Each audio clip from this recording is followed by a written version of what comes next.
Wow, isn't this great? What a happy day. Good evening and welcome to this great occasion to celebrate the work and the living legacy of Professor George Washington Carver. How about that?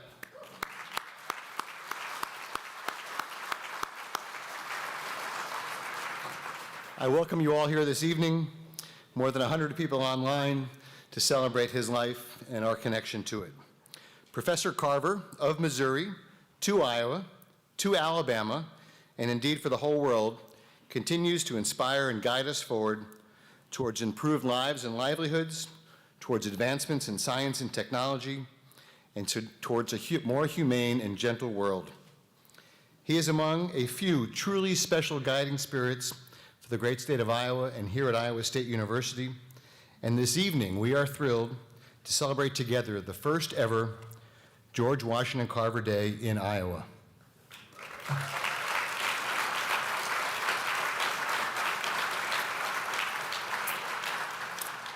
I am Dan Robeson, and I have the privilege of being the Dean of the Iowa State University College of Agriculture and Life Sciences, and it is my privilege to welcome you here this evening. We have a terrific lineup of presenters, wonderful food, and the kind of fellowship that we are sure Carver himself would have loved. There are so many this evening here that we should be recognizing, and we'll do that as the evening unfolds. To begin, and then twice more during the program, we'll have dramatic readings of Carver's own words. The performance, who are students, faculty, and staff, are listed in your program. Tonight, through them, you will hear the voice of George Washington Carver. Again, welcome and enjoy the show.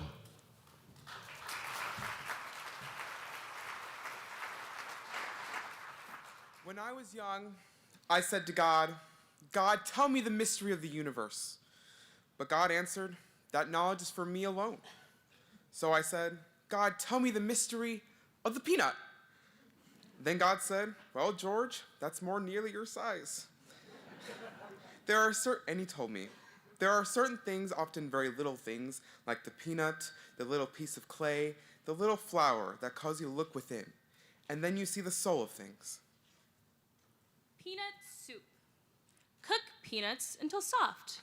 Remove the skins. Mash or grind until very fine. Let the milk come to a boil. Add the peanuts. Cook 20 minutes. Rub flour into a smooth paste with milk. Add butter to the peanuts and milk. Stir in the flour. Season with salt and pepper to taste and serve hot. I carried the peanuts into my laboratory, and the Creator told me to take them apart and resolve them into their elements.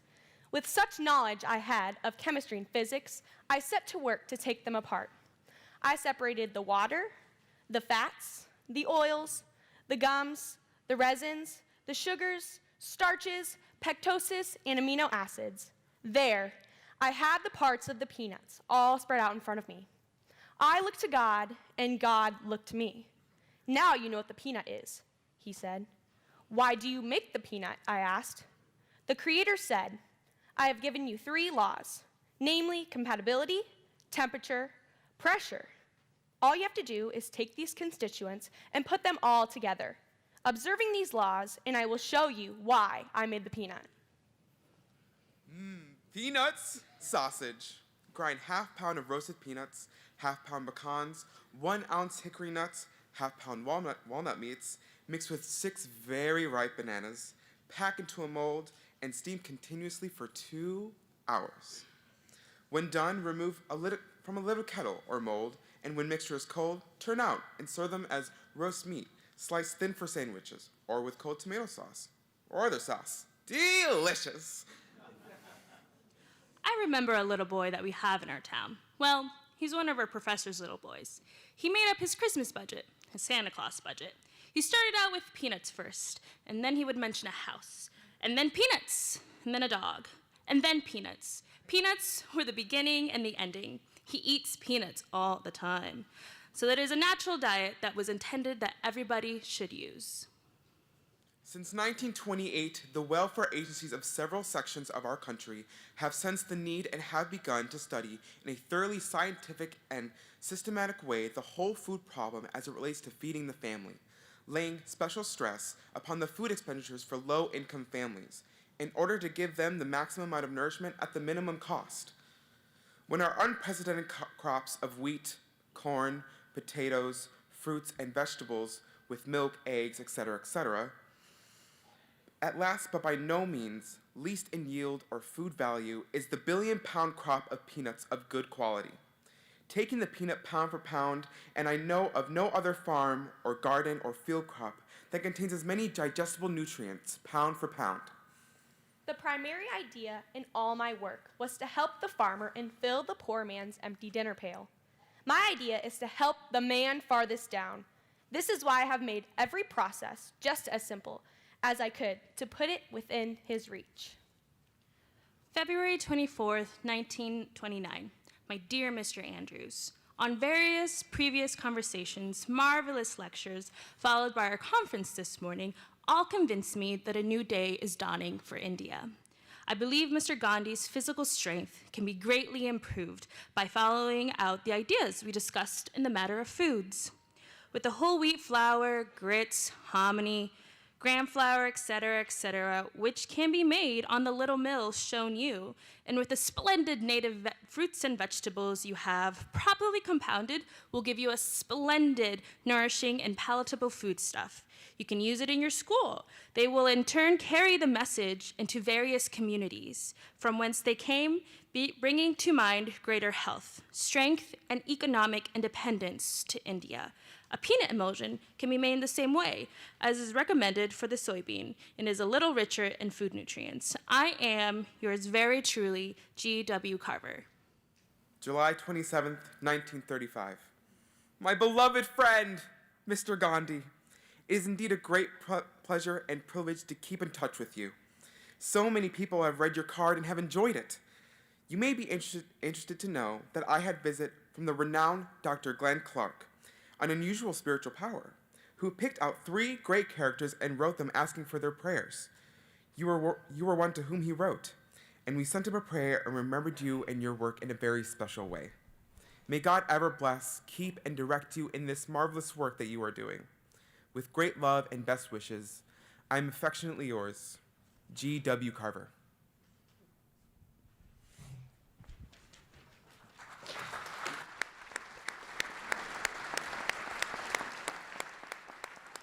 Please welcome Ambassador Kenneth Quinn. Ambassador Quinn, President Emeritus and Special Advisor of the World Food Prize Foundation, served as the co-chair of the Carver Recognition Committee, the group responsible for spearheading the bipartisan Carver Day of Recognition effort. Ambassador Quinn. Thank you. So I have to say that Professor Carver, sitting here and seeing this terrific crowd assembled for him, it's got to be a little bit more of a smile on his face there. So thank you all for coming. You know, Iowa became a state on December the 28th, 1846.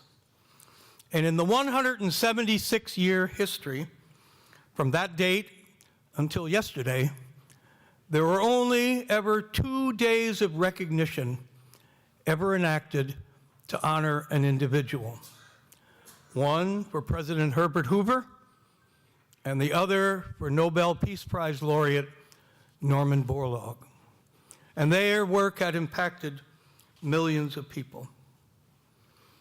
But now, there are 3, because tonight, on this day, and forevermore, George Washington Carver will have his rightful place in the pantheon of Iowa's greatest agricultural and humanitarian heroes.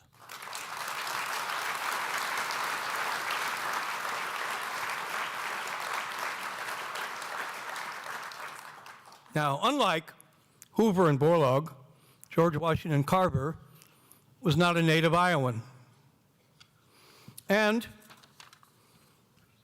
Borlaug and Hoover never had to confront the barriers that George Washington Carver did. Born enslaved, turned away from colleges because of the color of his skin, and subjected to the most unspeakable violence that affected him for his entire life. But he found solace and acceptance in Iowa and the education that would allow him to become one of the greatest agricultural scientists in America in the 20th century. And, as you heard from those wonderful readings, the man who advised Gandhi about his diet and gave him the strength to carry on that long, arduous campaign that eventually meant that more than 1 billion people live in freedom and sovereignty and democracy today.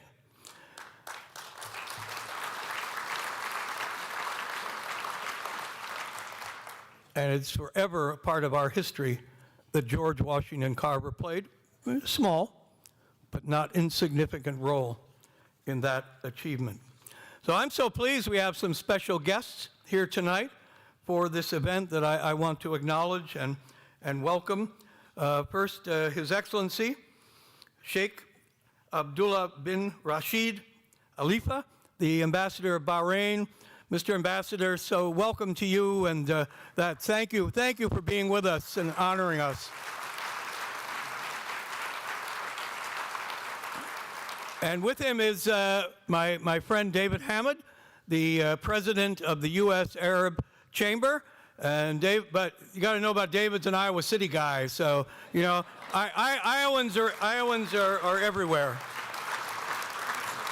Now it gives me special pleasure to welcome another former ambassador like me, and the longest-serving governor in the history of the United States of America. So you all know who I'm talking about, but you may not know that he is now the new president of the World Food Prize Foundation, Terry Branstad, Ambassador. I am so pumped about him being at the World Food Prize. He's brought Mashal Hussein, his vice president, chief operating officer, and a number of the staff at the World Food Prize here with him tonight. So welcome to all of you. And then a very special friend of mine, someone with whom I served in the State Department for 30 to 40 years, and Ambassador George Moose, who we went to Vietnam together. He's the chair of the U.S. Institute of Peace, and he's another Iowa guy. He's a graduate of Grinnell and now on their board.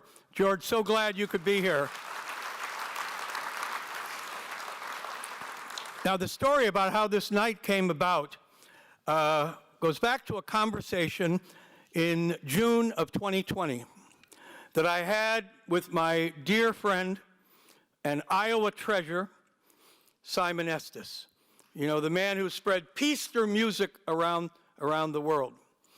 And he and I are both Iowa Medal recipients, and we talked about the incredible divisions in our state and in our country. We said, who is it? Who is it that could bring us together? And we wrote about it. And we wrote an op-ed in the Des Moines Register that said the man who could best placed to bring Iowans together and Americans together across great distances was a man named George Washington Carver. And that op-ed then led to a conversation with President Wendy Winterstein, one of the most distinguished and inspiring leaders of any land-grant institution anywhere in America. President you should stand up and be. So the three of us said, could we possibly do this? We said, President Winterstein said, we're two 80-year-old guys, but she said, let's give it a try. And with her energy and leadership, and then so we reached out to two other presidents, Marcia Kelleher from Simpson College. Their President Kelleher is here, and Dr. Angela Franklin. Dr. Franklin, are you? Yeah, there she is over here. So now there were five of us, and eventually we got about 17 together in a little steering group.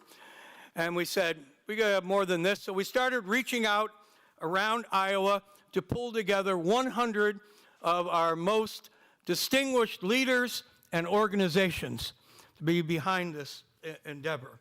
And it was amazing. We had Christian and Jewish and Muslim religious leaders.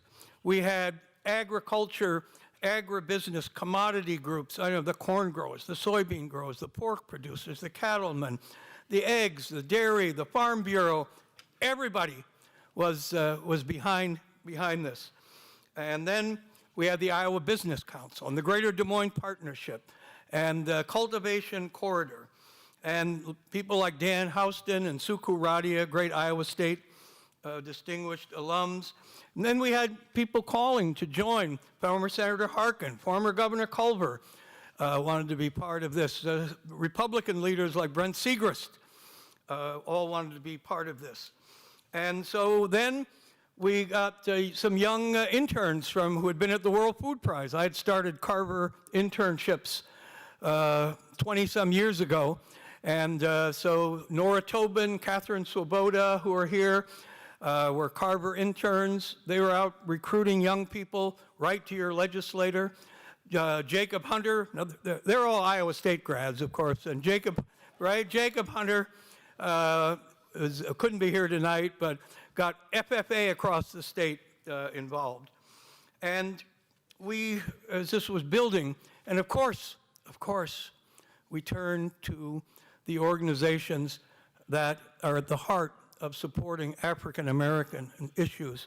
And we had people like Marvin DeGier, Deirdre DeGier, Isaiah Knox, Cameron Middlebrooks, Terry Johnson, and Renee Hardman. And then we reached out to Tuskegee and to Dean Olga Bolden-Tiller, because we can't do anything about George Washington Carver without their okay, because, because they got a big claim on him. And of course, Dean Walter Hill and Dean Tiller, all supportive of this. And then Lewis Wade Sullivan, Dr. Sullivan, the founder of Morehouse School of Medicine, secretary of HHS, the leading African-American figures in our country, called and said, can I be part of this? And, well, he's not an Iowan, but, but we made him an honorary Iowan. So we put his name on this, and we drafted legislation. And the legislation said, Carver Day, not going to be on the day he died, on January 5th. We want it to be on February 1st, so it's always the first day of Black History Month, and it's always when students are in school, so they can be inspired by the lessons of Carver's life. And then,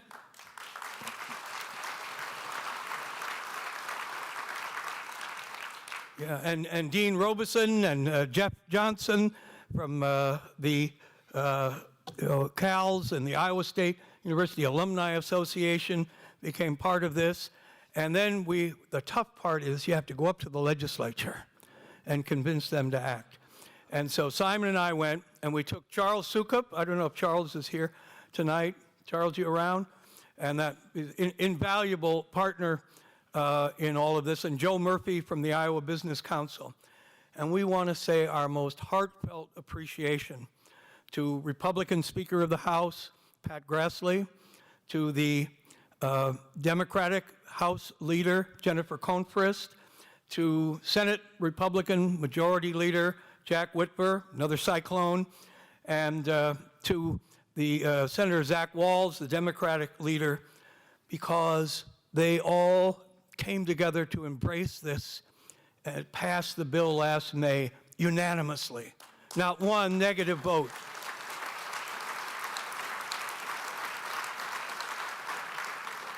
And then on June 16th, Governor Reynolds in her office, a great moment, we were all there, and she signed the bill so that it would be publicized and could be celebrated on Juneteenth. And we're so grateful, Governor Reynolds, to you and for your role and your support of this initiative and that. I just want to mention one or two other people. He couldn't be here tonight, but Thomas, I can't remember my kids' names. Thomas Phillips, who was the Pioneer Community Relations Director. I bumped into him at the corner of 6th and Locust in Des Moines. And I had just come back from my diplomatic career, and don't let George Washington Carver hear, but I didn't really know about his legacy. And standing there on the corner, Thomas Phillips filled me in on this. So I went back to the World Food Prize, started the Carver internship program, and said, this is a man, commissioned paintings of him with Gandhi, presented one at Tuskegee, and that. The second person who inspired me is Paxton Williams. Paxton, you here? Where are you? Back there. Oh, all right. Paxton Williams is the Carver evangelist. He knew more about it, and he told me the story about Carver and Gandhi. No one knew it.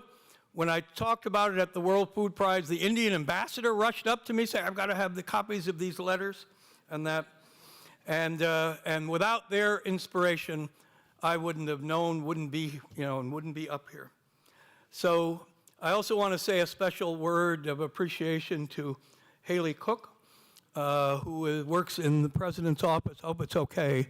But she was so instrumental in helping me and making this event come off. There are a number of others, but I just wanted to say something good about Haley. So there are a lot of people here tonight, people representing those organizations, representing agriculture, representing religion, African American, the university. Well, I want you to all, everybody who is involved, who's in this room, stand up. Stand up for me one time. Come on, stand up, stand up. Corn growers, soybean growers, pork producers. And let's give them all a hand. And let us thank George Washington Carver for being the man who could bring us together across the most difficult circumstances ever. It's a great night. Thank you so much.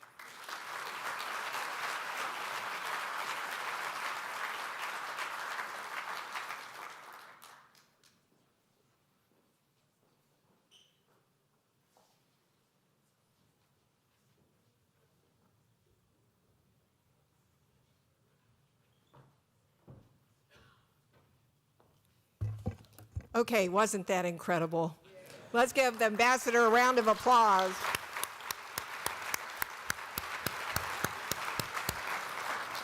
And then I don't know about Paxton Williams, but I think he needs to come up here. Paxton, get up here. Where are you? Yeah, there he is. Come on up here, Paxton. Paxton is the Carver evangelist, just like the ambassador said. And have a seat up here right by Brian. But first come up by me. That's the way to do it. Let's have a little bit of fun. Come on. Paxton was with us all the way. And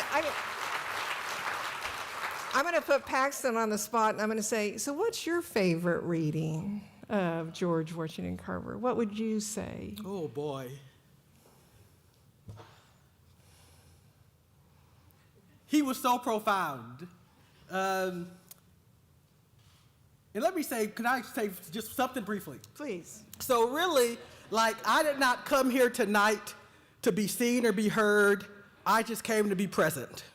This is such an impactful, meaningful event. Thanks in part Ambassador Quinn Simon Estes for leading this charge.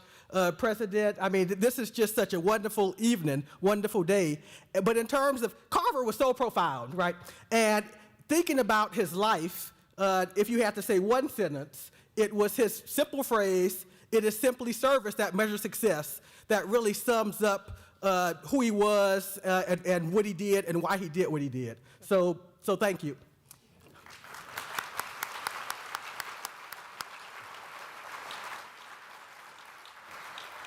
Paxton, are you an Iowa State alum? Oh, of course I am. There you go. Yes, Thanks, yes, Paxton. thank you.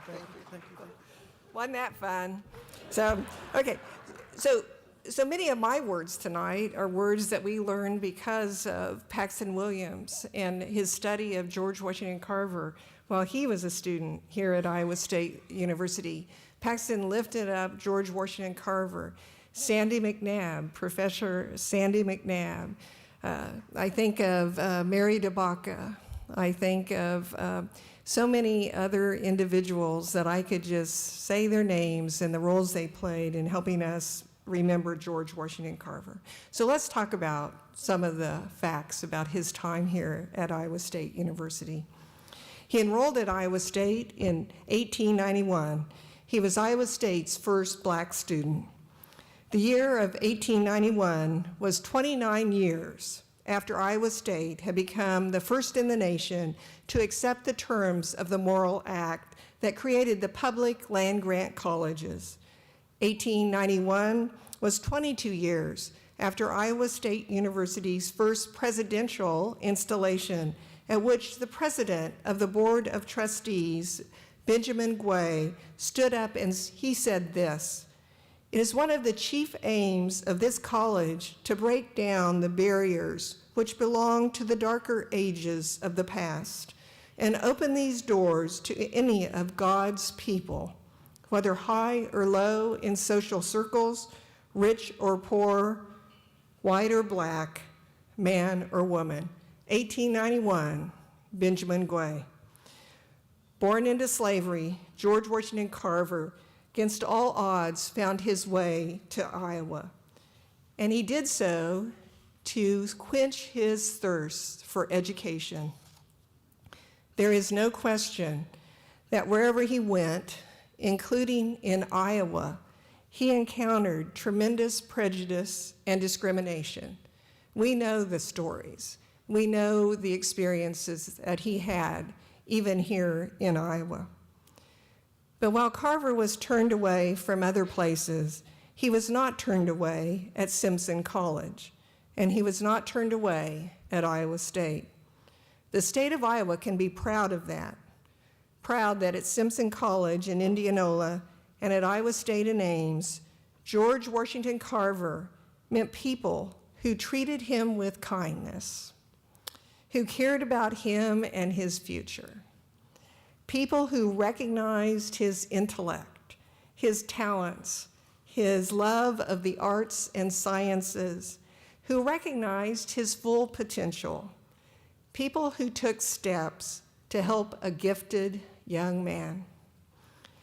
Carver dove into campus life at Iowa State, inside and outside of the classroom. He earned both a bachelor's and master's degree, and then he became Iowa State's first faculty member, first black faculty member. The degrees that he received are important, but what is true in 1890s and what remains true for our students today is this: the real story is what you do with your education. That's why the state of Iowa and Iowa State University community especially is so proud to have played a role in the Professor Carver's story. We witnessed the beginning of greatness. The roots of an extraordinary, world-renowned career were nurtured here at Iowa State, a career that truly reached its full bloom and complete work occurred at Tuskegee. That's why we remember George Washington Carver's legacy here at Iowa State in programs that live on today. 2 examples: the George Washington Carver Scholars Program, which awards full tuition scholarships to 100 first-year multicultural students. These young scholars make up the Carver Academy, taking courses, learning about career pathways, and receiving encouragement to explore as many college opportunities as possible, just like George Washington Carver. In the College of Agriculture and Life Sciences, the annual George Washington Carver Summer Research Internships bring young people here from around the country. For over 25 years, many of Carver interns that have come here have come from historically black land-grant universities, tribal colleges, Hispanic-serving institutions, to experience research firsthand with faculty mentors, and to develop their own inner scientist, just like George Washington Carver. In many ways, George Washington Carver's story is our land-grant university story.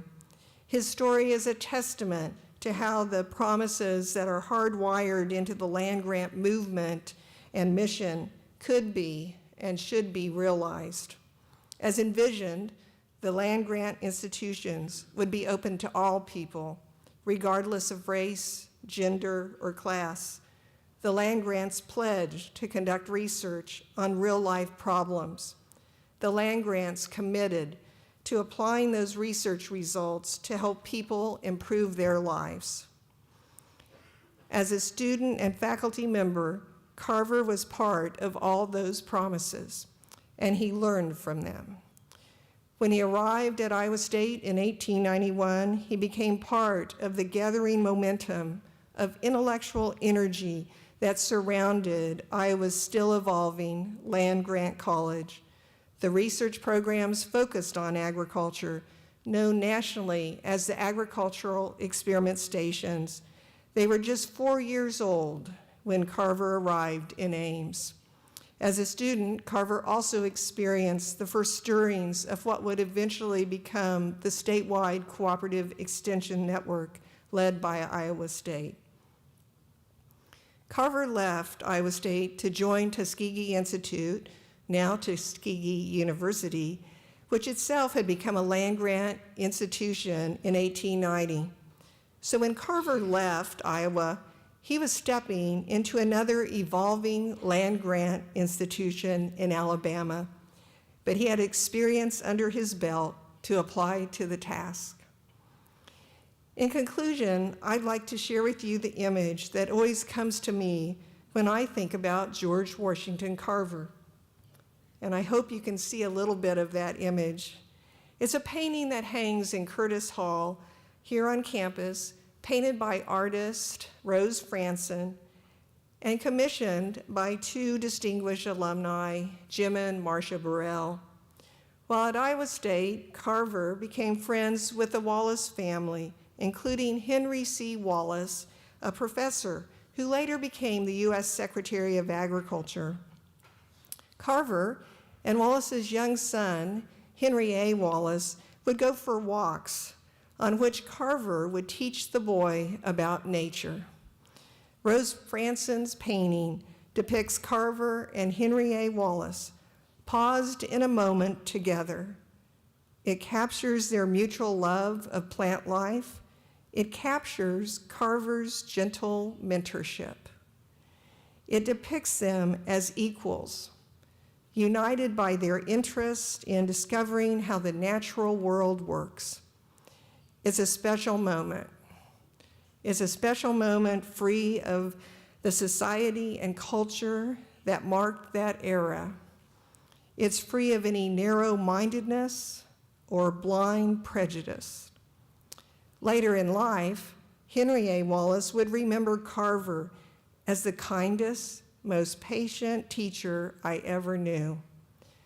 Wallace would become a leading innovator in the development of hybrid seed corn, a successful businessman, and eventually U.S. Secretary of Agriculture and Vice President of the United States.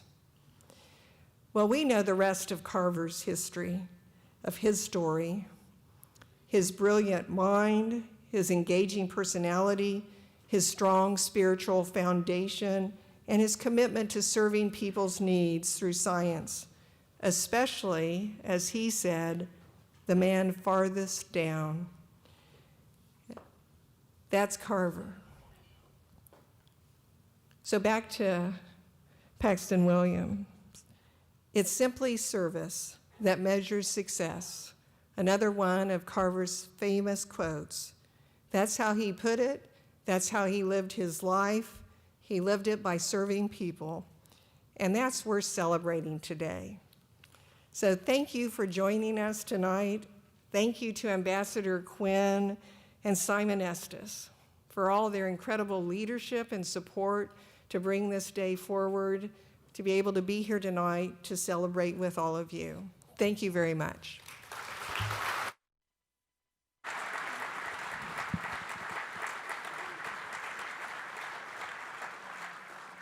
My dear Dr. Pamel, it is my understanding that you contemplate retiring from active service as professor of botany at Iowa State College. In this action, there comes a mingled feeling of joy and sorrow. Joy, because even though you officially retire, you will not wholly separate yourself from the institution. Sorrow, because the many boys, girls, men, and women, not only from Iowa and contiguous states, but all over the country, will sorely miss the love and inspiration as well as superior instruction from you, the Prince of Teachers. Just to walk through the campus occasionally and the students see the man who has meant so much to the state, the country, yea, the whole city, will enthuse and inspire many to do their best. Personally, I have no words at my command that adequately express my gratefulness to you for the very personal interest you took in me, not only as a student, but it has followed me through my career, and whatever success I have been able to obtain is due in a very large measure to you, my beloved teacher, Christian gentleman, and friend. I pray that God's richest blessings may continue to lead and guide you in whatever the future has in store for you. Your grateful pupil, George W. Carver. Education is a key to unlock the golden door of freedom. It is needless for me to keep saying, I hope, except for emphasis, that each one of my children will rise up to the full height of their possibilities, which means the possession of 8 cardinal virtues, which constitutes a lady or a gentleman. 1, be clean both inside and out. Most people search high and wide for the key to success. If they only knew, the key to their dreams lies within. 2, neither look up to the rich or down on the poor. Fear of something is at the root of hate for others, and hate within will eventually destroy the hater. Keep your thoughts free from hate, and you need have no fear from those who hate you. Lose, if need be, without squealing. 99% of failures come from people who have the habit of making excuses. There's no shortcut to achievement. Life requires thorough preparation. Veneer isn't worth anything. Win without bragging. When you do common things in an uncommon way, you will command the attention of the world.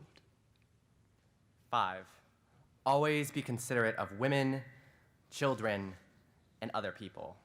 How far you go in life depends on your being tender with the young, compassionate with the aged, sympathetic with the striving, and tolerant of the weak and strong. Because someday in your life, you will have been all of these. Education, in the broadest of the truest sense, will make an individual seek to help all people, regardless of race, regardless of color, and regardless of condition. 6, be too brave to lie. Where there is no vision, there is no hope. And 7, be too generous to cheat. It is simply service that measures success. One of the things that has helped me as much as any other is not how long I am going to live, but how much I can do while living. 8, take your share of the world and let others take theirs. Start where you are with what you have. Make something of it and never be satisfied. I know of nothing more inspiring than that of making discoveries for oneself. No individual has any right to come into the world and go out of it without leaving behind him distinct and legitimate reasons for having passed through it. May God help and carry all these 8 cardinal virtues, and peace and prosperity be yours through life.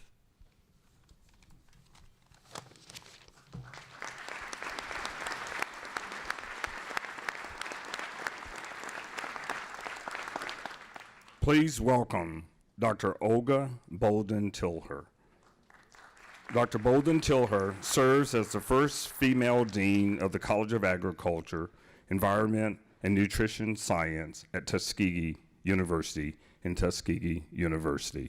Dr. Bolden-Tilher.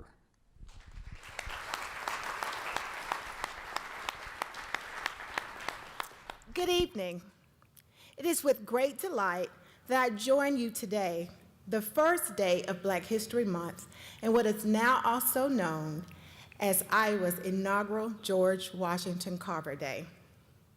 This great honor adds to a list including Carver being the first non-president and the first African American with a national monument, in addition to his many other wonders being commemorated on stamps, coins, and in the naming of many schools and United States military vessels.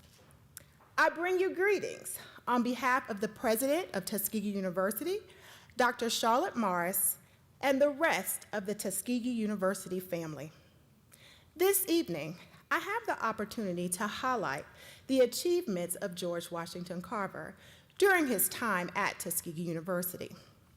He is known to many as the Peanut Man, the plant doctor, and of course, these things are true.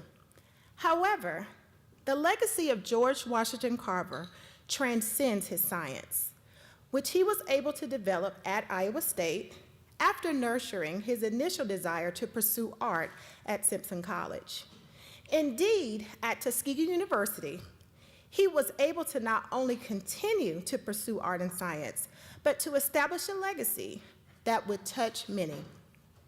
It is no surprise that he is a part of numerous history books, having the honor of having his own story told, unlike so many African Americans who have contributed much to our society. It is no doubt because of this that, in fact, he becomes one of only 3 in the history of Iowa to be recognized with his own day, including, of course, Hoover and Borlaug. To see images of Borlaug on the campus of Tuskegee University years later, and his continued acknowledgement of Carver's impact on his own life is but one example of the true legacy of George Washington Carver. The legacy that is also apparent when speaking with former students and even the godson of Carver, as I've had the pleasure to do during my time at Tuskegee University. Of course, like so many, I learned of Carver as a youth from textbooks, but to hear from individuals who actually interfaced with him, to walk the halls that he walked, to meet with stakeholders of generations who were impacted and continue to be impacted by his work, and to know that I now serve in his role as Dean and Research Director of Agriculture at Tuskegee University is indeed surreal. To see the continued impact decades later that his commitment to helping others has had is like no other. It is this legacy of humanitarianism that is the true and greatest legacy of George Washington Carver. Indeed, Carver's humanitarianism was first documented through his relationship with the young Henry A. Wallace, but no doubt was apparent long before his journey to Iowa. And indeed, it was amplified exponentially during his time at Tuskegee University after he received a letter from Booker T. Washington inviting him to come and lead the agriculture department.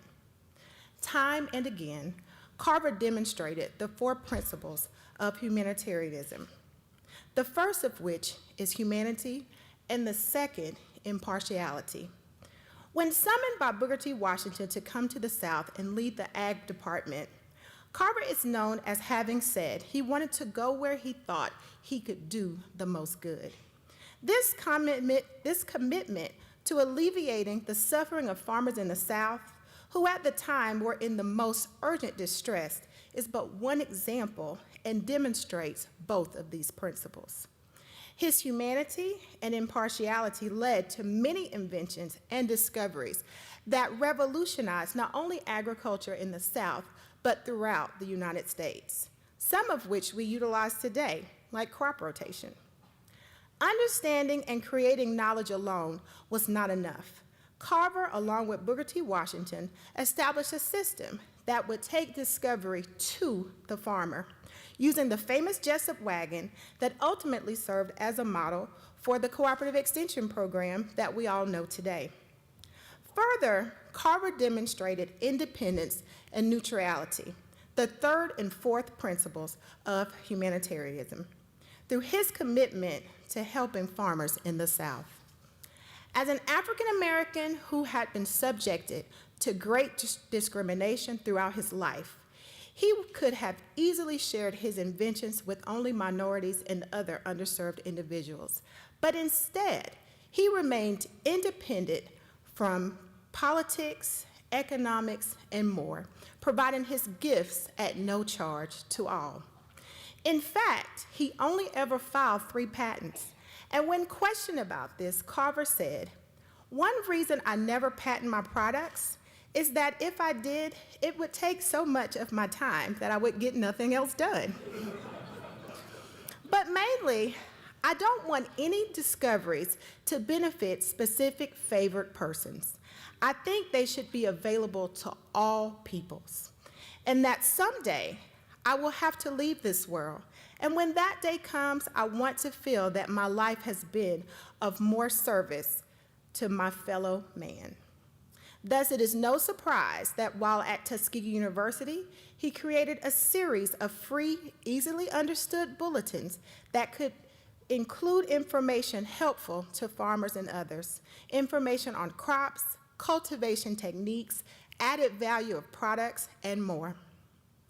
In closing, as we remember Carver, let us note that today does not only mark the first day of Black History Month, the first inaugural George Washington Carver Day in Iowa, but it also marks the celebration of life for Tyree Nichols, who sustained injuries that tragically ended his life. I would be remiss if I did not acknowledge the connection between this tragedy and the legacy of George Washington Carver, who transcended science, art, and everything in between, as through his faith, he had one mission that was always centered around helping others, relieving the suffering of others. As such, I leave you with a quote from Carver, which is, "To resolve to be tender with the young, compassionate with the aged, sympathetic with the striving, and tolerant of the weak and the wrong."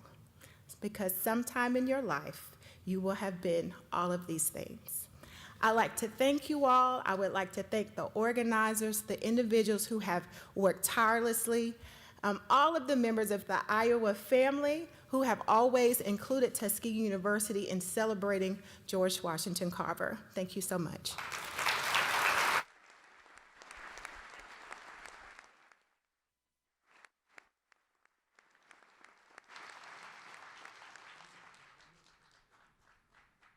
Please welcome to the stage Marcia Kellier, President of Simpson College in Indianola, Iowa. Dr. Kellier is the first woman to serve as president of Simpson College and was a key supporter in the Carver Day Recognition Initiative. Dr. Kellier.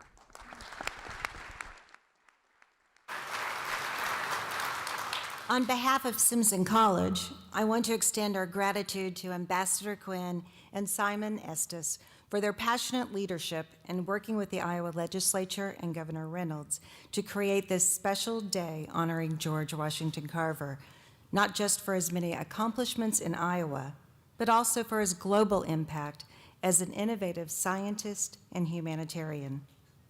We also appreciate President Winterstein's persistent support and leadership with this endeavor, along with the other members of the committee.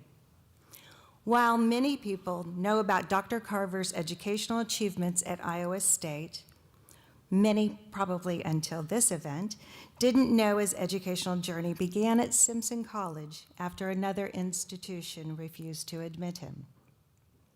At Simpson, he studied art and piano. His art teacher at Abud, seeing his talent for painting flowers and plants, encouraged him to study botany at the Iowa State Agricultural College in Ames. And the rest, as we well know, is history. Dr. Carver will be forever treasured as part of a major and significant part of the Simpson history. We're indeed humbled to have played a pivotal role in helping him realize the educational dreams that positioned him for a life of greatness. As Dr. Carver reflected, at Simpson College, the kind of people there made me believe that I was a human being. Simpson College and Iowa State University will forever share a profound connection with Dr. Carver's life-shaping education. While our two institutions are quite different, we are united by similar missions to educate future leaders who will transform the world, just as Dr. Carver did. Dr. Carver's legacy lives on at Simpson College, where he has inspired generations of students to pursue their love of science. Every day on our campus, the Carver Science Center is buzzing with students actively immersed in scientific research and discovery. Today, Simpson College alumni across the country and around the world are making their mark in a rich diversity of science-related careers, and they do so with a deep sense of purpose and a desire to serve others, living out the legacy of Dr. Carver. It is truly an honor for Simpson College to be a part of this rich and historic celebration taking place here and all across Iowa today, and for every year to come. May we all be inspired anew by Dr. Carver and his exemplary model of a life defined by courage, strength, and grace, as well as remarkable intellect, ingenuity, and an unwavering commitment to creating a better and more just world. Thank you again, President Winterstein, for your gracious inclusion of Simpson College in your celebration today.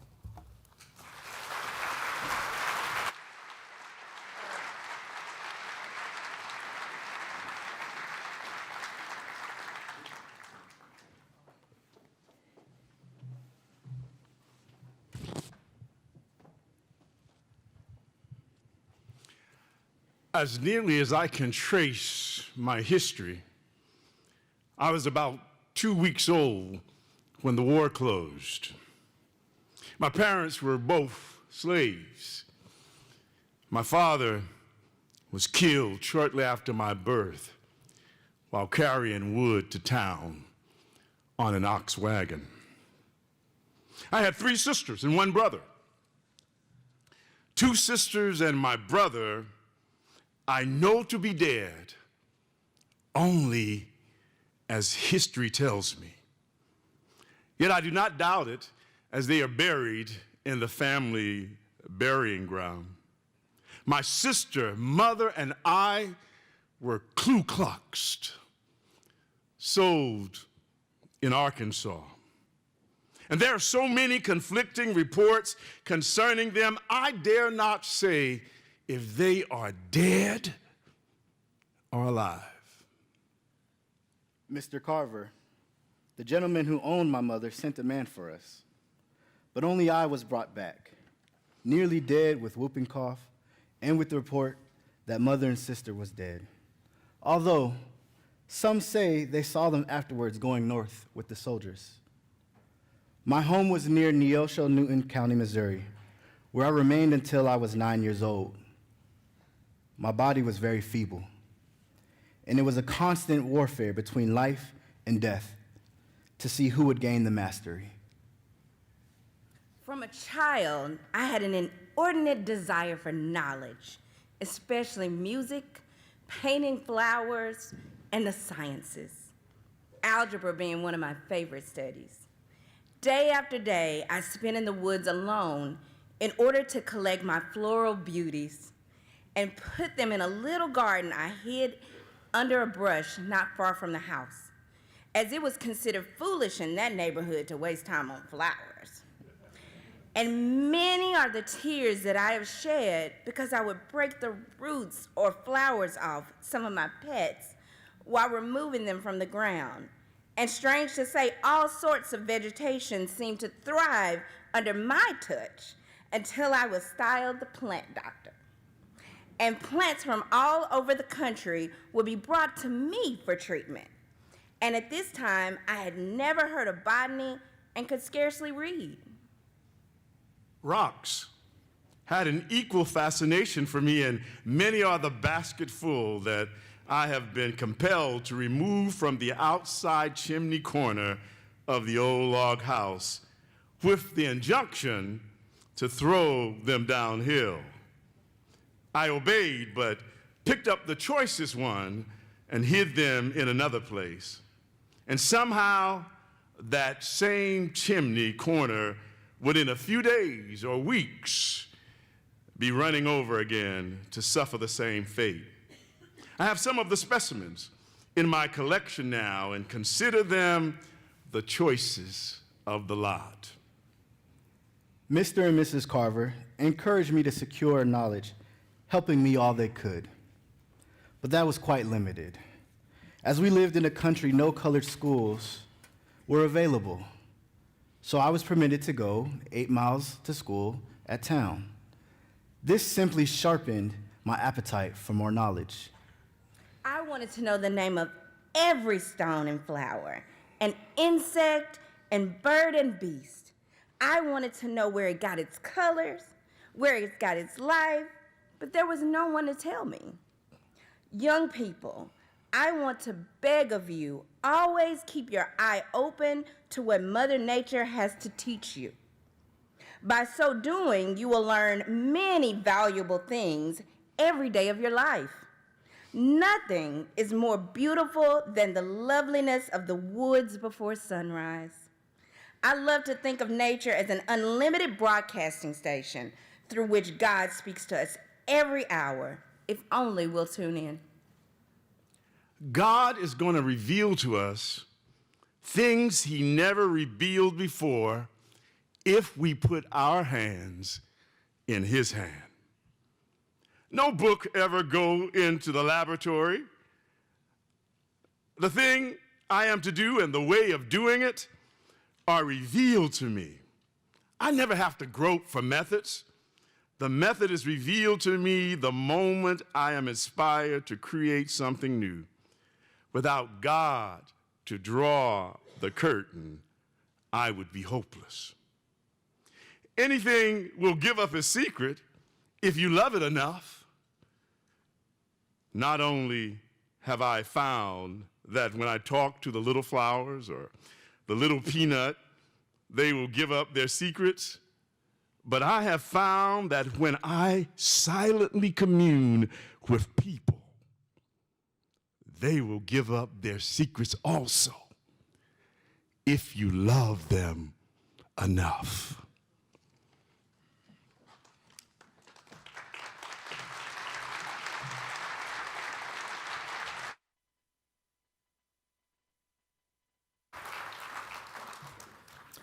Wasn't that great? Yes.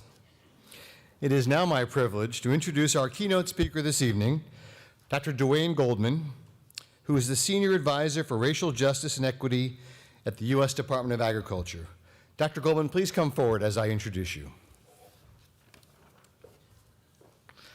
Dr. Dwayne Goldman has built his career and deep professional accomplishments around advancing agriculture and the people who participate in it.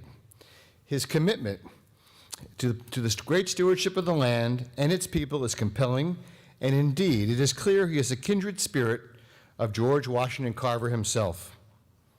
I think it is fair to say that Dr. Goldman, like the rest of us, has been inspired by Dr. Carver. But I also believe if Professor Carver were here today, he would be inspired by Dr. Goldman. A compliment, I hope you'll allow me, that is well-deserved and well-earned, and let me tell you why. Dr. Goldman is the 10th of 11 children born and raised on a small vegetable and row crop farm in Arkansas. He loved farming and decided to pursue it as his career. He earned 3 degrees in agronomy, a bachelor's and a master's from our friends at the University of Arkansas, and a doctorate from right here at Iowa State University. The Goldman family, Dwayne has told me, has strong connections to Iowa State that go beyond himself. It includes degrees earned here by his wife, son, daughter-in-law, brother, and nephew, and 3 of those people not only earned degrees here, but spouses as well. Just a few years ago, when Dr. Goldman was awarded our College of Ag and Life Sciences George Washington Carver Distinguished Service Award, he had his family beside him, and we had the great pleasure to meet those other Goldman Cyclones. After earning his degrees, Dr. Goldman held leadership roles in the agricultural industry for many years with American Sediment Company, Monsanto, and Bayer Crop Sciences. In 2020, he became the executive director of the National Black Growers Council, an organization he has advised for many years. He has served on numerous boards and special committees at local and national levels to advance science, education, access, and equity. He has been especially involved in promoting the development and success of underrepresented and disenfranchised agriculturalists, very much doing the work that Carver himself set out to do. In 2021, he was appointed the inaugural Senior Advisor for Racial Justice and Equity at USDA, where he serves as a key advisor to Iowan, who is now Secretary of Agriculture, Tom Vilsack.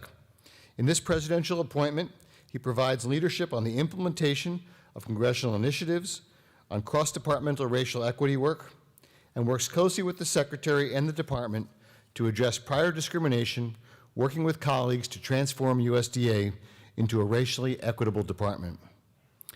On George Washington Carver, Dr. Goldman himself has said the following, and I quote, "While I had obviously heard of George Washington Carver, I was not aware of his prolific scientific accomplishments until further examining his life's work while I was a student at Iowa State." It's a common theme. The fact that he was the first black student and professor at ISU, the fact that he left a well-resourced situation in Ames to join up startup school with very limited resources in Tuskegee, Alabama, the fact that he worked in synchrony with Booker T. Washington to teach agricultural science and home economics, initially to black farmers and homemakers, but eventually to the entire agricultural community, that he was able to solicit support from a diverse group of philanthropists and elected officials, that he was a scientific genius, a gifted artist, and a humanitarian who was years ahead of his time. These were the things that made me, Dr. Dwayne Goldman, want to follow in his footsteps as a scientist and a person, unquote. Please help me welcome Dr. Goldman.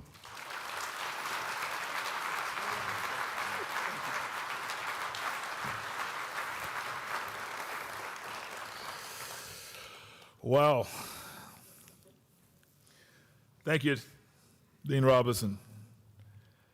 To President Winterstein, Assistant Dean Theresa Cooper, Dr. Bolden Tiller, and Dr. Perry from Tuskegee, and a room full of very distinguished Iowans and philanthropists and sharp people, a lot of friends. It's good to be back on campus. It's always great to be back on campus. You know, and I have to call out Norma Hensley. I'm sorry. When I was a student here, I was in the agronomy department, but I had a split appointment in ag administration, and Norma, Miss Hensley, she always told me to call her Norma. Being a Southern boy, it was just hard to do. We have a slight age difference, but we became very close. She reminded me of my mother, and just good to see you here. Thanks for coming. I just wanted to call you out. Maybe embarrass you a little bit, I hope. But it's always great to be back on campus. You know, I loved it here. As Dr. Robinson just said, I'm from Arkansas. Our winters are shorter and a little less harsh.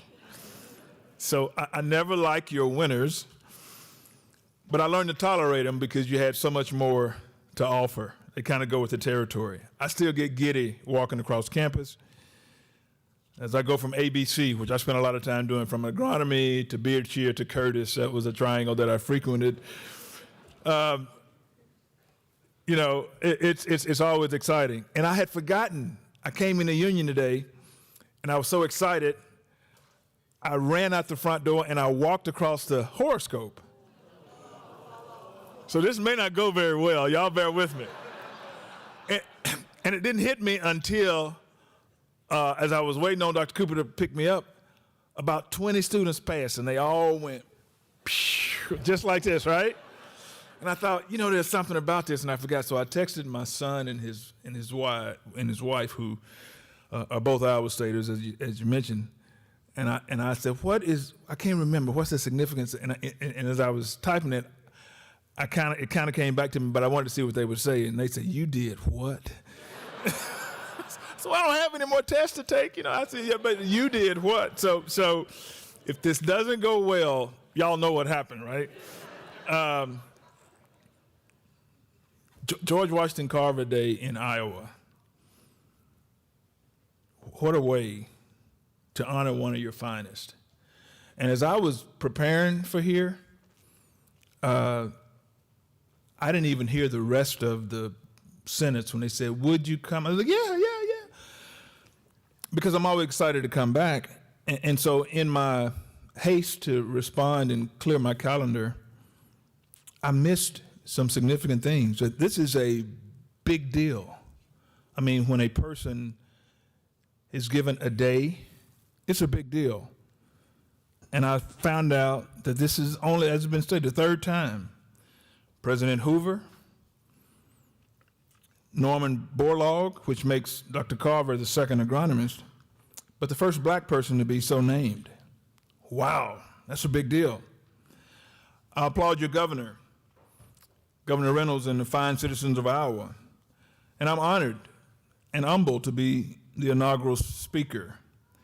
I remember when I was selected as the 2020 recipient of the George Washington Carver Distinguished Service Award, joining an esteemed group of Cyclones that have done great things. I was humbled to have been able to walk on the same campus, to study in the same academic area. George Washington Carver was an amazing man, born a slave, an outdoorsman, a humanitarian, a botanist, agronomist, extension agent, artist. You've heard the stories. But his journey to these roles, given the history of this country, makes it even more amazing. If you read his bio, some places will say 1864 is his birth year. Some will say circa 1864, meaning I think it was about 1864, but we're not sure because people didn't keep good records of when slaves were born because they were property. But it's generally accepted that he was born in 1864. As has been stated, he was a feeble lad, witnessed some traumatic things as a young man, a young boy. He roamed the woods around his former plantation there in Diamond, Missouri. And true story, when I came, I had a lot of family in Kansas City. I'm from Arkansas. When I saw that first sign, and as I would go, coming back and forth to Ames, I'd see that sign in Diamond, Missouri that said the birthplace of George Washington Carver. And Diamond, Missouri is kind of in the middle of nowhere. And I thought, wait a minute, is that true? And I later found out that, yeah, it was true, and they actually had a few slaves in that area. But he left Diamond simply in pursuit of education, graduating high school in Minneapolis, Kansas. He came to Simpson College, as has been stated, and at Simpson it was discovered that, you know what, this star is probably a little bright, too bright to shine on our campus, because this young man is a gifted scientist, botanist. He probably needs to go somewhere where he can ply his craft a little more meaningfully. And so he ended up at Iowa State. BS degree in 1894, a master's in 1896, the first black faculty member, as has been mentioned. But I have to think back to what it must have been like to be on this campus in 1891. Race was still a big deal back then. Segregation in the South was fiercely entrenched. And I later come to understand it wasn't a whole lot better in other places. So he was initially ostracized. He was forced to socially distance when there wasn't any COVID. He was forced to separate himself from white students. And then people started to discover that, you know what? The brightest person in this building is probably sitting outside the classroom. We might want to let him in. He had special talents. He was the smartest guy around. And that later played out at Iowa State.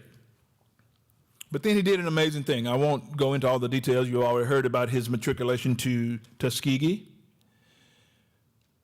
But every day now I think about equity. And I look at the disparities between the 1862 and the 1890 land-grant universities and in their long histories. I can't imagine what that would have been like in the 1890s, in 1897, when he arrived at Tuskegee's campus in October of 1897. He had left, back then I'm sure, a well-funded, plush, well-resourced situation here in Ames. And he went down to a small school that was an up-and-comer. Booker T. Washington hadn't been there too long. But he decided to do that, as has been stated, because he wanted to help more people, and he's been quoted as saying he wanted to help more of his people, because, again, segregation was the order of the day.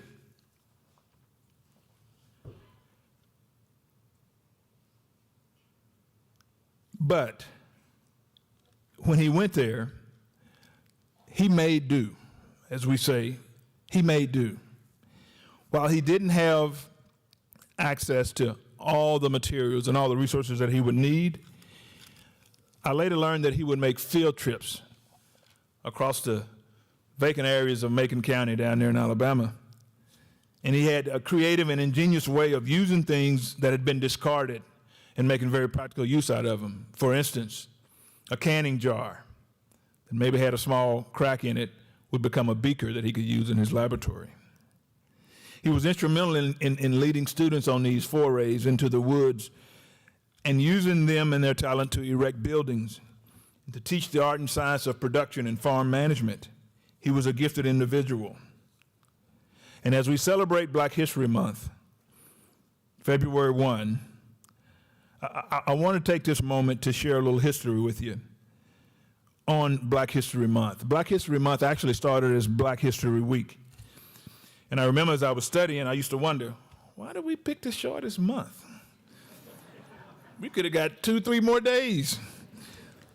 But I later learned that Black History Week was there to honor the birth dates of two people that had been very instrumental, Abraham Lincoln and Frederick Douglass. So in 1 week, in February, you could capture both of those. And so Black History Week started to celebrate it. It started by noted author and historian Carter G. Woodson. He founded what would eventually become known as Association for the Study of African American Life and History. And through his efforts and through the efforts of others, it was later extended to be called Black History Month. This association has set the theme of Black History Month since 1926, and this year's theme is Black Resistance. Black resistance to acknowledge the resistance that Black folk have engaged in response to historic oppression, and I quote, especially the racial terrorism of lynchings, pogroms, and police killings since our arrival upon these shores. But in this case, I think we also have to pay homage to George Washington's Carver's unique way of using his knowledge, creativity, hard work, and wit to overcome barriers that he faced in the segregated South where he was born, and demonstrated a resistance to being relegated to forever being inferior on our farms, in our homes. On my first visit to Tuskegee, it was 1988. I was a grad student here. I was going down there to convince Dr. Bolden Tiller, some of your 2-year forestry students, that, hey, you can come up here and finish your forestry degree. We got a lot of good stuff for you. But when I was there, I stayed in Dorothy Hall. And for those of you who haven't had the pleasure of going down there, Dorothy Hall is now part of the Kellogg Center, I believe. But it was a unimposing building that was one of the original dormitories on Tuskegee's campus. And when I found out that George Washington Carver spent the majority of his life living in Dorothy Hall, a world-renowned scientist, world-respected, but he spent the majority of his life living in that dorm room on Tuskegee's campus. And as I was reading and learning about him, I became amazed at his prowess. And I went to the George Washington Carver Museum, and the first time I was like 2 years into my PhD program, so I thought I knew a few things about agronomy and plants and management and this kind of stuff. But when I go into the George Washington Carver Museum and start to look at simple things that he had bred and created, cucumbers the size of melons and just all kinds of amazing stuff that he would tinker around with, I'm like, you know, these things would be amazing today. They must have been truly amazing back in his day. And then I learned that he was just a unique individual. He would often sleep in his lab. Paxton, don't you steal this one. He would often sleep in his lab, and if you notice pictures of Carver, if they were pictures, you would often see his suit a little rumpled. But you never saw a withered flower on his lapel. As the story goes, he would get so deep into his work that he would fall asleep in his lab, wake up in the morning, wash his face, probably brush his teeth, change his flower, and go right back to work. Now that's something. That is something. I now think about, you know, I look at the work that we're trying to do at the department. And I think about George Washington Carver and his determination, his wit, his ability to figure things out, his amazing compassion and willingness to forgive those who tried to cause him bodily harm in a greater effort to serve mankind in a larger capacity. As I think about that, I think about what we're trying to do. I'm working on racial justice and equity at USDA. Yes, we have some issues. We haven't always been kind, but it's changing. And you can write that one down. Thank you.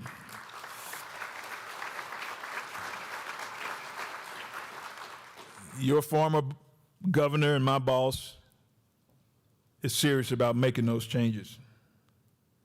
I think about George Washington Carver and how he reached across established barriers to get to things that could really make a difference. You hear a lot about Carver, you hear about the Jessup wagon, but Morris Jessup was a white New York banker that provided funds to build and supply the first Jessup wagon, 1906. As has been stated, this Jessup wagon started what would eventually be known as the Cooperative Extension Service, a critical one of the three legs that stands up our land-grant institutions, taking research and demonstrations to the public. In this polarized society that he operated in from 1897 till his death in the 40s, he was given an opportunity, first serving the black community, as has been mentioned, but when you have a genius like that, he gets invited to other places. In 1921, you might have heard the story of him, and this had to be unprecedented. I look at Congress now. In 1921, he was invited to deliver a speech to the House Ways and Means Committee there in D.C. They were talking about tariffs and the impact on peanuts. And there was some reluctance for this colored man from the South to come up here and talk to the Ways and Means Committee. I said, okay, we'll give him 10 minutes. So Carver, as only George Washington Carver could do, he goes up there and starts talking about peanuts, and he cracks a few jokes and he warms up the crowd, and then he starts to land facts on them. And they say, yeah, we said 10 minutes, but I think we're going to give you a little more time. We want to know more about this. And so they start asking questions. and the conversation gets more robust. And then finally, the chair of the committee said, you know what? You have unlimited time. We need you here for a while. And he continued to sit there and educate them, not just on the science and production of peanuts, but on the business parts of peanuts. He was a genius. We're talking about black resistance. And his resistance to leave his laboratory, his classroom, his dorm room at Dorothy Hall on Tuskegee's campus with clearly more lucrative offers on the table. He was asked time and time again to tap into the unique relationship that he had with the Wallace family. I understand that he was made lucrative offers from Henry Ford in the war effort when materials became harder to come by. It was George Washington Carver that figured out how to make plastic out of peanuts to be used in the Model A Ford automobiles. And he was asked to come and work in the labs at Ford to do other things. And the price kept going up. And as I understand it, the Ford family finally sent him a letter and said, you fill in the blank on the amount and come work with us. And he said, no, we're talking about black resistance. He wanted to stay and help his people. I think about George Washington Carver in today's agricultural system, how he used the peanut, a legume, and makes its own nitrogen and rebuilds soil. Cotton was king back then. I started out in this chopping cotton. It was king back then, but I didn't like it that much back then. But I did come to learn the important role that it played in Southern agriculture. So initially he started to save this for black farmers, but eventually for all, and using crop rotation and conservation techniques to keep Southern agriculture as productive as it could be.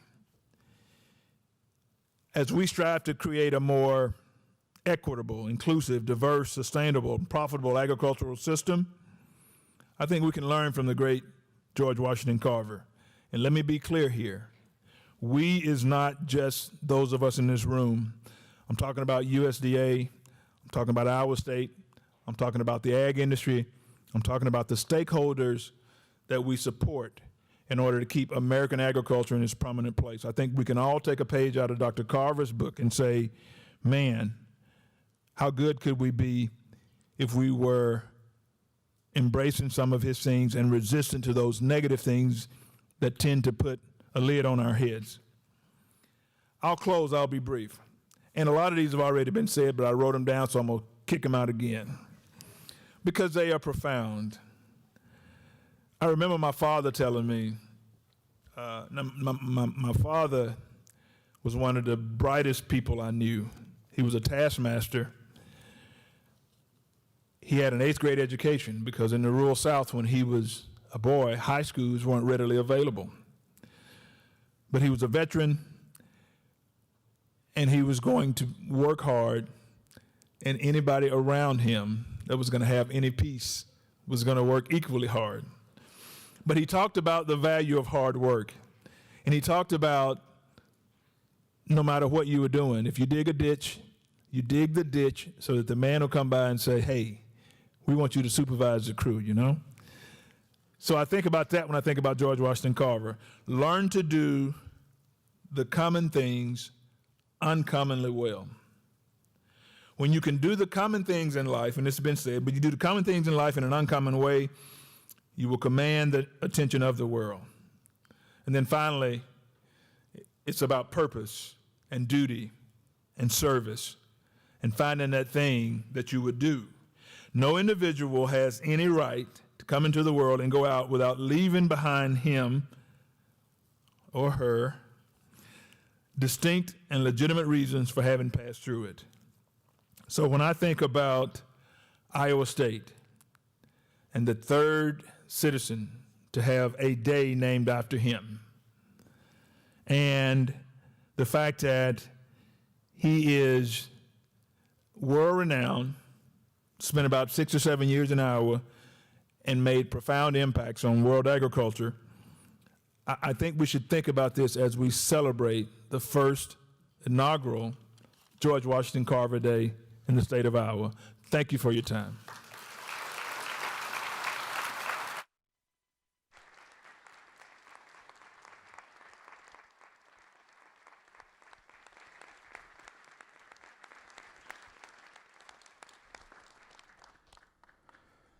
Please welcome Simon Estes, renowned opera standout and the F. Wendell Miller Distinguished Artist in Residence in the Iowa State University Department of Music and Theater. Ms. Estes served as co-chair of the Carver Recognition Day Committee. Dr. Simon Estes.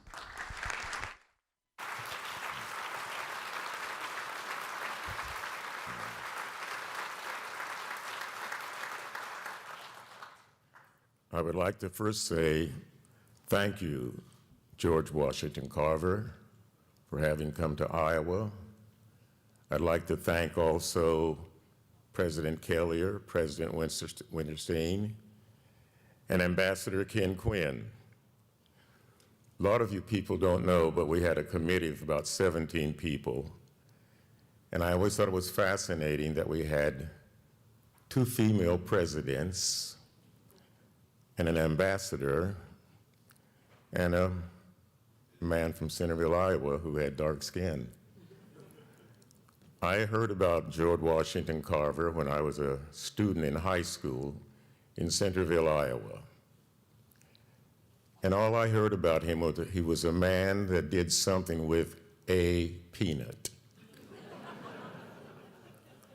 And as I grew older, I realized how brilliant this man was and what all he did from the earth. He was a scientist, but he was also a man who believed in God. And God said in the beginning that he created the heavens and the earth. And he created the stars and the sun and water and earth. And earth is the foundation of all plants. The first farmers in history, one was Adam, and later the other one was Noah. And it said, God, he formed man out of the dust and the soil of the earth. And after he had created man, he breathed into his nostrils, and man became a living soul or a living being. And when he formed them out of the earth, he never gave them a color. But we know earth is usually brown. But if he had formed them out of the soil in Iowa, he would have been black.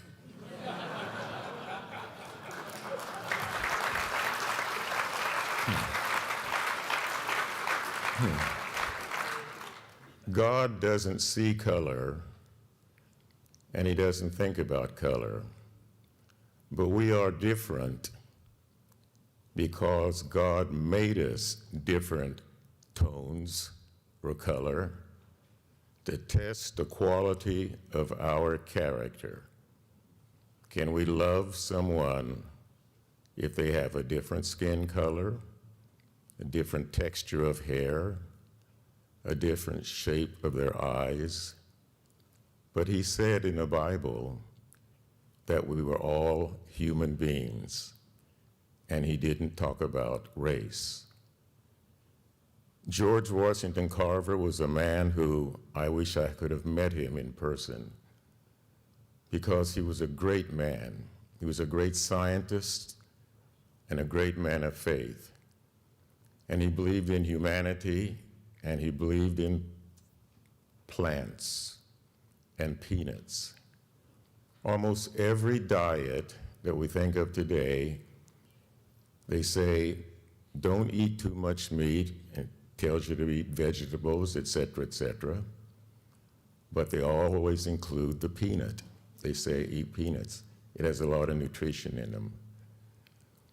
But George Carver was more than just a man of farming, but most people don't realize the first profession that we ever had on this planet Earth was a farmer. And his name was Adam, and God put him in a garden. And he said, you can eat of anything and everything in the garden except one tree.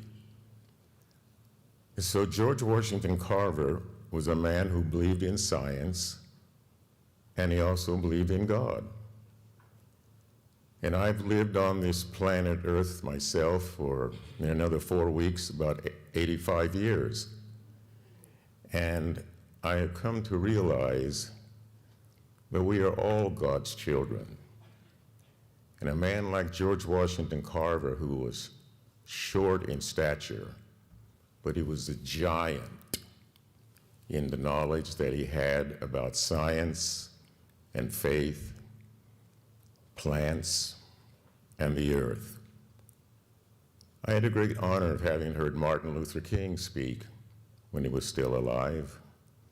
I met Nelson Mandela, and he sang at my school in South Africa that most of you probably don't know, but Archbishop Desmond Tutu, Barack Obama, all of these men of color inspired me.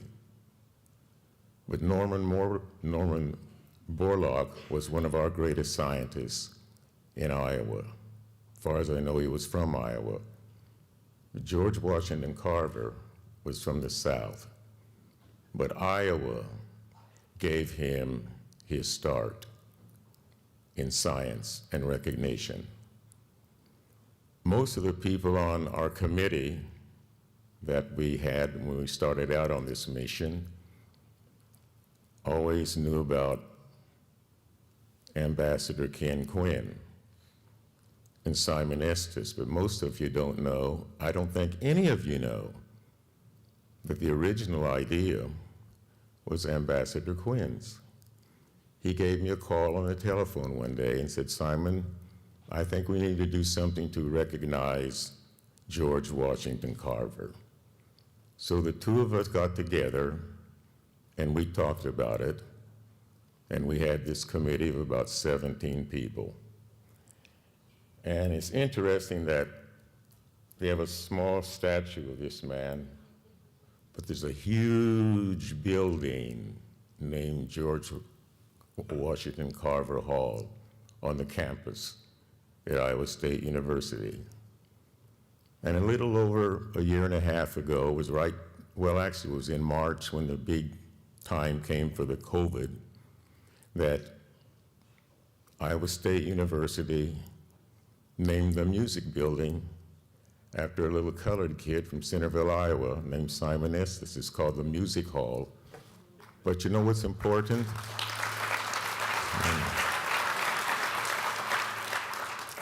One of the biggest honors I've ever had in my life is that building called the Simon Estes Music Hall is right next to George Washington Carver Hall.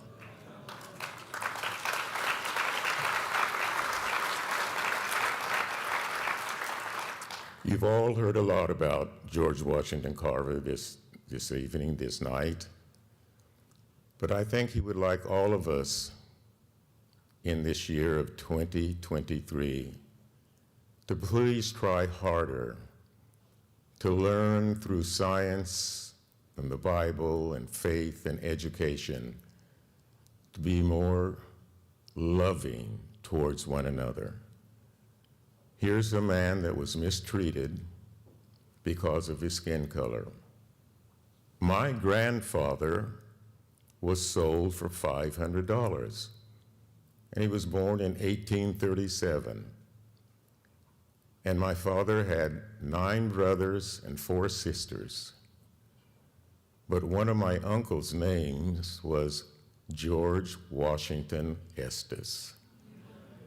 And it's always been kind of humbling to think that they named one of my uncles after a president of the United States and after George Washington Carver.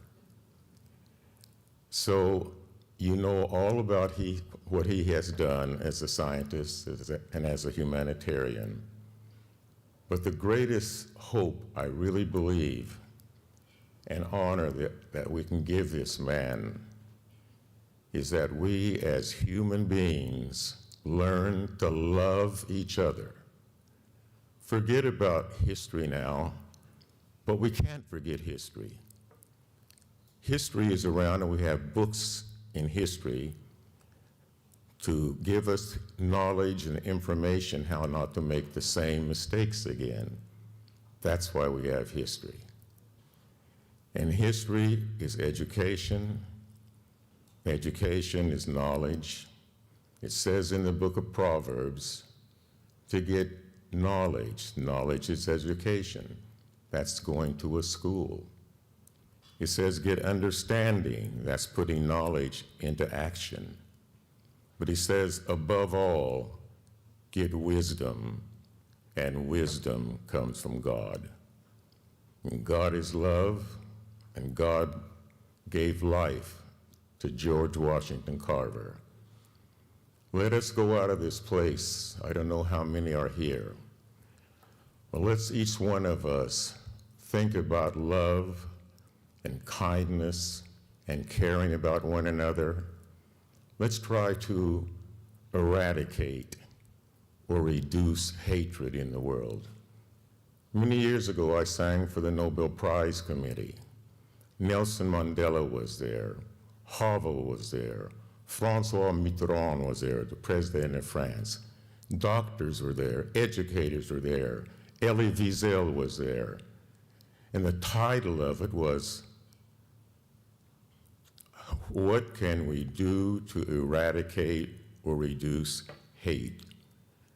And I was asked to come to sing there, and they said, we don't have money to pay you, but we'll pay all of your expenses, but you can attend all of the conferences and meetings that we have here trying to eradicate hate.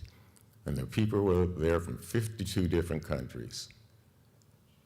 And Nelson Mandela was there, and Jimmy Carter was there. I was so moved that they asked me to sing "The Trumpet Shall Sound" from the Messiah, and "Old Man River," which is a famous song from the United States. Gregory Peck was there on that program, and so was Audrey Hepburn. But the main reason that people were there from the 52 countries was, what can we do to reduce and eradicate hatred between human beings? So let's celebrate this great day, February 1st, 2023, George Washington Carver Day, the day that each one of us in our own way are going to leave this big hall with a desire to love one another, to love God, to love science, to love knowledge, and above all, to love wisdom, and put the love that's in all of our hearts to action, embracing all of God's children. And let's love each other. I love all of you. God bless you.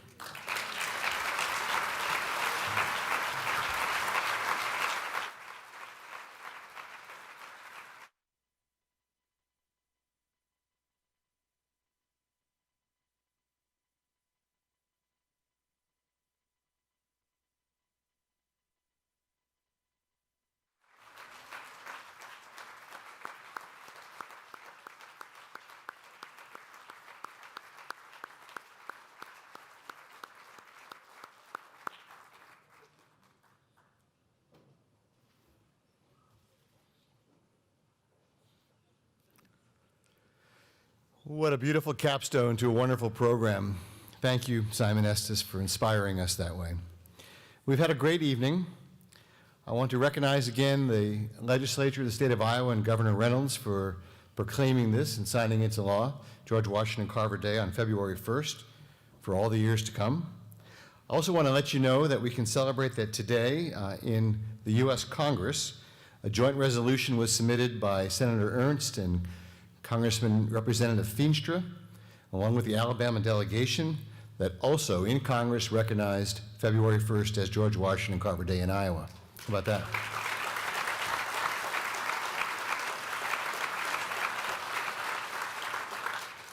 Carver is still being heard. As we conclude the program, there are a few housekeeping details I need to share and then some additional thank yous. First, for our students, which is what we're all about, of course. Those of you that are here for course credit, you can get your stamp in the lobby of the Great Hall. Don't forget to do that.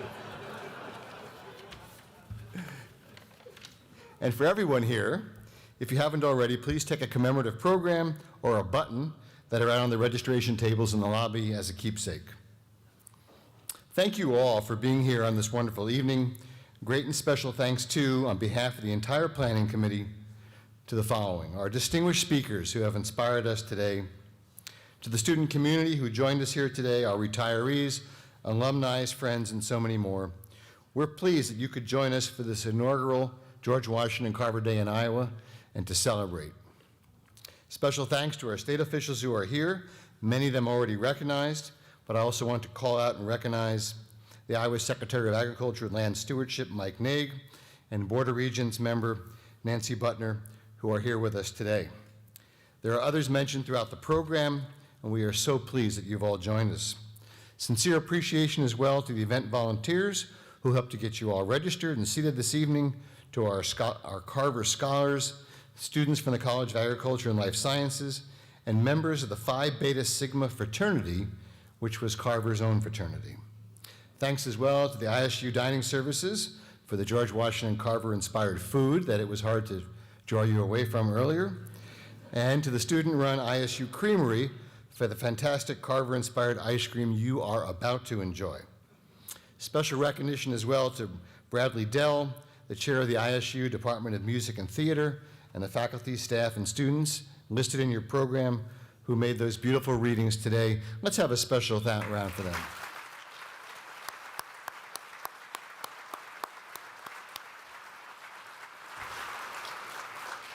Thanks again, as mentioned, to the more than 100 Iowans who came together to create, under Ambassador Quinn and Simon Estes, the effort here to have a George Washington Carver Day in Iowa. Finally, we acknowledge all those who helped set up this event, the logistical help of the Memorial Union, many, many other people. Haley Cook was already called out. I'll mention her again as just a leader here in this whole effort. Just wait and see what we do in all the years to come on each George Washington Carver Day in Iowa. We hope you'll stay with us to enjoy some of the Iowa State ice cream, including the flavor Legacy, which is inspired by Dr. Carver himself and fellow Iowa State alum Mildred Day. Thank you again for being here in person or online. Safe travels and a wonderful evening to you all.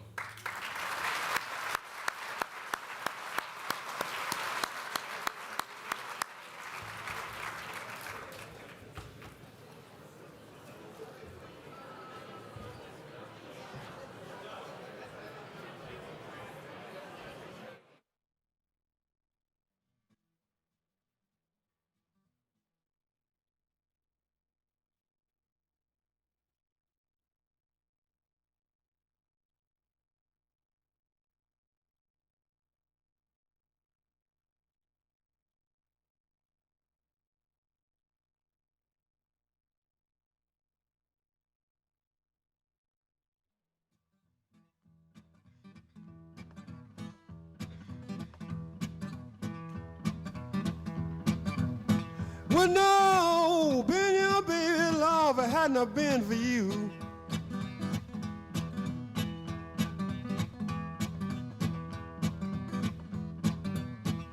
Way down here, where you wanna do.